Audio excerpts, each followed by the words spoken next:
नमस्कार। आकाशवाणी चंडीगढ़ से प्रादेशिक समाचारों के साथ मैं रत्तिका।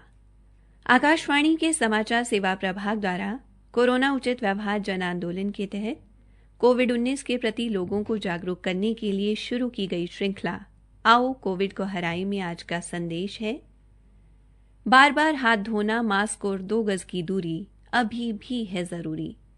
कोरोना उचित व्यवहार का पालन करें, ये हमारी सामाजिक जिम्मेदारी भी है। केंद्रीय स्वास्थ्य मंत्रालय ने कहा है कि कोविड-19 का टीका लगवाना स्वैच्छिक होगा। हालांकि मंत्रालय ने कहा है कि किसी को पहले कोविड संक्रमण हुआ है या नहीं, इसके बावजूद कोविड वैक्सीन लेनी जरूरी है, क्योंकि इससे रोग प्रतिरोधक क्षमता मजबूत होती है।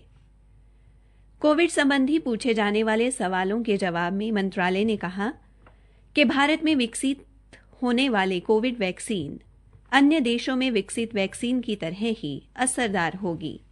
स्वास्थ्य मंत्रालय ने कहा कि प्रारंभिक चरण में ये वैक्सीन कुछ चुनिंदा समूहों को प्राथमिकता के आधार पर दी जाएगी, क्योंकि उन्हें इससे ज्यादा खतरा है। हमारे संवाददाता ने बताया है कि वैक्सीन का अंतिम परीक्षण अलग-अलग चरण में है और सरकार ये वैक्सीन जल्द लाने की तैयारी में है। उन्होंने बताया कि कोविड वैक्सीन पहले चरण में स्वास्थ्य कर्मियों और अग्रिम पंक्ति में काम करने वाले कर्मचारियों को दी जाएगी। प्रधानमंत्री नरेंद्र मोदी ने उद्योगों और व्यापारियों को आने वाले वर्षों में आत्मनिर्भर भारत के लिए पूरी मजबूती के साथ काम करने का आह्वान किया है।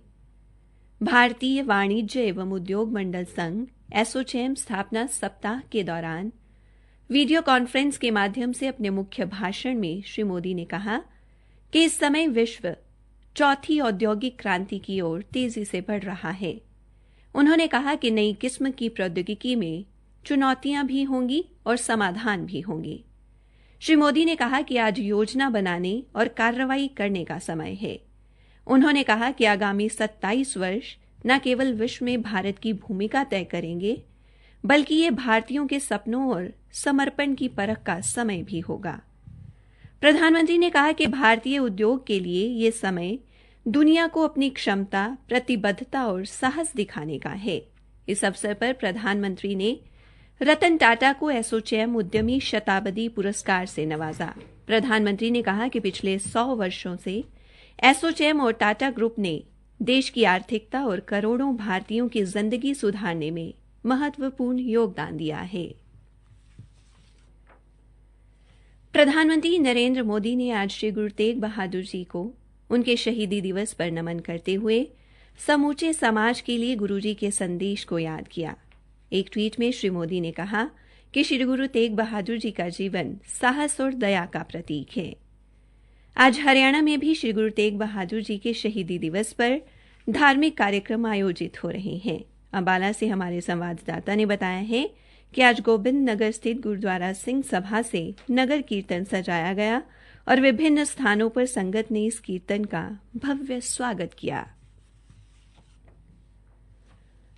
हरियाणा के कृषि एवं किसान कल्याण मंत्री जयप्रकाश दलाल ने फूल मंडी के लिए प्रस्तावित गुरुग्राम के सेक्टर 52A में चिन्हित की गई जमीन का निरीक्षण किया।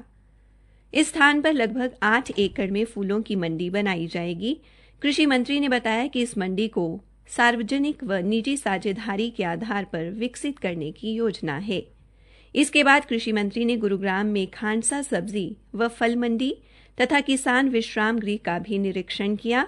इस दौरान उन्होंने सब्जी मंडी में प्रतिदिन सफाई की व्यवस्था तथा कचरा प्रबंधन के लिए खाद संयंत्र लगवाने के निर्देश भी दिए। प्रदेश के गन्ना उत्पादक किसानों के हित में हरियाणा सरकार ने पिराई सत्र 2020-21 के लिए गन्ने का भाव 10 रुपये प्रति क्विंटल बढ़ाकर 350 रुपये प्रति क्विंटल करने का निर्णय लिया है। एक सरकारी प्रवक्ता ने बताया कि मुख्यमंत्री मनोहर लाल ने इस संबंधी एक प्रस्ताव को मंजूरी दे दी है। हरियाणा राज्य सतर्कता ब्यूरो ने 6 राजपत्रित अधिकारियों और 2 अराजपत्रित अधिकारियों के खिलाफ विभागीय कार्रवाई करने तथा एक अराजपत्रित अधिकारी के खिलाफ आपराधिक मामला दर्ज करने की सिफारिश की है। इसी के साथ प्रादेशिक समाचार समाप्त हुए।